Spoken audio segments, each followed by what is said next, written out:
In the year 165 CE, a black wave of death rose from the east and quickly spread across the globe faster than anyone could have ever imagined. They called it the Antonine Plague, after the reigning Roman emperor at the time, Caesar Marcus Aurelius Antonius Augustus. Lasting throughout the time of his rule, this plague claimed upward of 18 million lives and nearly destroyed the Roman Empire that entire armies could barely scathe. But it didn't. Under Marcus Aurelius' rule, the empire thrived despite the economic crises, the numerous invasions, and the grueling pandemic. It is precisely during times of distress that true leaders are tested, and the Caesar rose to the occasion every single time. Aurelius was a philosopher before anything else. Regarded as the last of the 5 good emperors of ancient Rome, a term coined by Niccolo Machiavelli in the 15th century, it was his Stoic philosophy that differentiated him from his predecessors. During the plague, he set his ego aside and broke the mold by surrounding himself with talented and experienced public servants instead of aristocrats and nobles. He listened to advice and empowered those around him to make decisions. He hired the best physicians to lead the battle against the disease-decimating Roman populations and to give him the opportunity to focus on the growing economic crisis. He canceled debts, sold imperial effects and possessions, and confiscated capital from Rome's upper class to keep the economy afloat. At a time when fear infiltrated the empire, Marcus practiced self-control and inspired his people to remain calm. As if things couldn't get any worse, late in his reign, Marcus received news that an old friend and former general Avidius Cassius had staged a rebellion and declared himself Caesar, in an attempt to overthrow him. Marcus's response was unusual considering the circumstances, but as disciplined and stoic as he was ever known to be. Instead of getting angry and immediately setting out to destroy the man that threatened his empire, his family, and his legacy, Marcus waited and gave the defector a chance to come to his senses. When he did not, Marcus demanded that Cassius be captured, but not kill him. In true Stoic fashion, he said concerning the matter, "Forgive a man who has wronged one, to remain a friend to one who has transgressed friendship, to continue faithful to one who has broken faith." The last of the 5 good emperors was a student of Stoic philosophy. He was greatly influenced by the writings of Seneca and Epictetus, as evident from his personal reflections during campaigning and administration. He didn't get angry, he didn't allow his emotions to guide his judgments, and he didn't despise his enemy. He acted firmly and justly, a posture that calmed an already nervous empire in times of extreme tensions. Stoicism provided Marcus Aurelius with a guideline to use when facing the stress of life. And as the leader of the most powerful empire in history, you know that his stressors were plenty. This guideline was compiled into Meditations, Marcus Aurelius's personal diaries. The private thoughts of the world's most powerful man giving advice on how to be wise in our decisions, just in our judgments, brave in our actions, temperate in all our doings. To practice self-control, discipline, and modesty. In short, Meditations is a timeless piece of Stoic philosophy that is as relevant today as it was in the days of ancient Rome. It is a guide to the key principles of Stoicism from the philosopher king himself.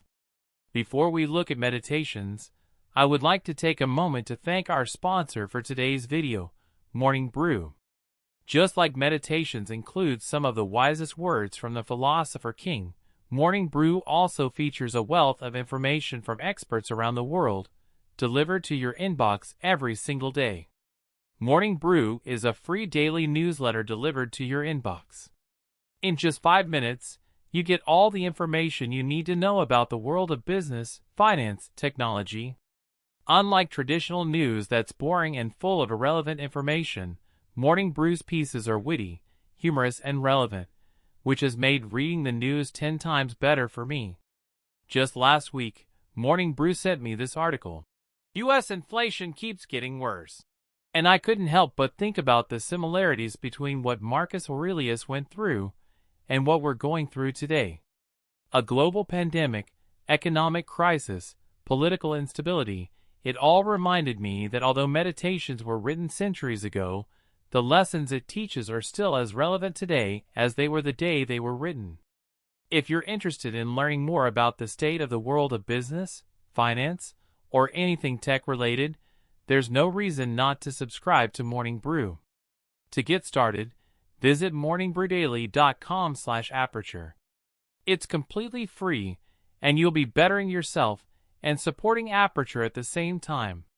One of the most prominent principles of Stoicism that Marcus Aurelius continuously reiterates in this piece of literature revolves around the dichotomy of control.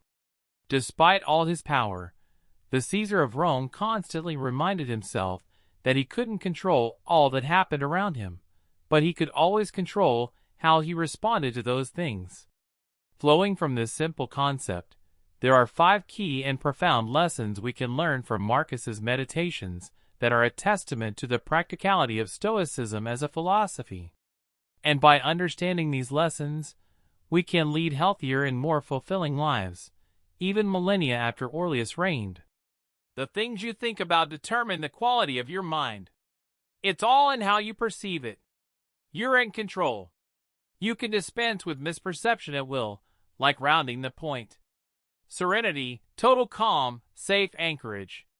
Before Marcus Aurelius's time, Epictetus and Seneca both wrote vast amounts on the power of perception. It is no wonder then that Aurelius echoed these thoughts, as it is one of the most essential tenets of Stoicism. Our perceptions influence all that we experience. Your car may not start before your important meeting, or your boss may not give you the promotion you think you deserve. Just like Marcus had a choice when the plague hit, you also have a choice to make whenever you are facing a troubling situation. You can choose to feel angry, scorned, depressed, or defeated, which will accomplish nothing. Or you can train your perception to not be influenced by what is outside of your control. It's a form of self-discipline that places the quality of your life in your hands instead of in the hands of other people or situations. Marcus's entire reign rested on this guiding principle. As a formidable leader, he understood the power he had, and always separated his perceptions from his emotions. He faced invasions from Germanic tribes and internal uprisings within his kingdom, but he knew he could not alter these situations to his favor. His true power came from within, from how he perceived these grievous situations. So instead of reacting rashly, he didn't allow these horrible negative events to affect him. Instead, he seized his own mind and was able to make just decisions that were void of any emotional attachment, even in the face of the most troubling situations. To refrain from imitation is the best revenge. When someone despises us, the easy thing to do is to despise them back. But what would that accomplish? When dealing with Cassius's rebellion, it would have been easy for Marcus to order his troops to seize and brutally murder him for his insurgents, to use him as a message to all who dare attempt to take his crown. Instead, he was compassionate and chose to forgive him. People will never meet our expectations, so instead of letting their behavior evoke our emotions, it's more prudent to resort back to what is in our control, which is being virtuous, a better Stoic, and a better human. Just as nature takes every obstacle, every impediment, and works around it, turns it to its purposes, incorporates it into itself, so too, a rational being can turn each setback into raw material and use it to achieve its goal. Before anything, the Stoics were realists. They understood life's challenges, but instead of shying away from them, they embraced them. The truth is that struggle is an essential part of life. It builds character, develops resilience, and ultimately leads to success. Again, this principle is centered around perception. We can either perceive an obstacle as a hindrance to our progress, a knockout punch that we'll never be able to recover from, or a virtue, a test of our ability to respond to adversity. It would be foolish to go through life avoiding struggle and conflict. Instead, we should welcome them as an opportunity to strengthen our character. The obstacle is never in the way. the obstacle lies the way. Accept the things to which fate binds you, and love the people with whom fate brings you together, but do so with all your heart. Marcus Aurelius believed that the formula for human greatness is to accept our fate no matter what it is. This notion is deeply rooted in Stoic philosophy. Whatever happens to you, you must love it, for it is your fate. Epictetus, who as a bond servant faced countless adversities throughout his life, but still embraced his destiny without complaining. He was tortured by a master who twisted his leg and broke it, permanently crippling him. Instead of spending the rest of his life feeling remorseful for himself, Epictetus took control of his mind instead and said, "Do not seek for things to happen the way you want them to. Rather, wish that what happens happen the way it happens. Then you will be happy." The true testament to being a Stoic is wanting nothing to be different, not better or worse. The strength of a person is in accepting what the universe has in store for you and not resisting it. You could leave life right now. Let that determine what you do and say and think. No one understood their destiny and loved their fate more than Seneca. In 59 CE, Rome was ruled by an insecure and unjust emperor, Nero. He was an uncaring dictator who spared no one from his wrath, including his own mother and sister. After a failed attempt on his life, Nero gathered all the suspected conspirators and either banished or executed them. Seneca was wrongly accused as being one of those plotting against Nero's life. And even though he had served as his leading advisor, Nero did not spare him and ordered him to take his own life. Instead of fighting the hand that fate had dealt him, Seneca not only accepted his fate, but was stoic to the final minute of his existence. As he famously said, "What need is there to weep over parts of life, when the whole of it calls for tears?" Seneca then cut the veins in his arms and bled to death. Despite being one of the most powerful men in the world, Marcus Aurelius always reflected on the fleetness of his life. Anyone in his position could very easily get drunk on power, but he reminded himself all the time of all those who have come and gone, who have left behind nothing of the power they ever so greedily accumulated throughout their lives. In Meditations, Marcus thinks of mortality as an inspiration to live his best life and let go of trivial things. He did not see death as morbid, but rather as a motivator to live a life of virtue and gratitude for the time we have.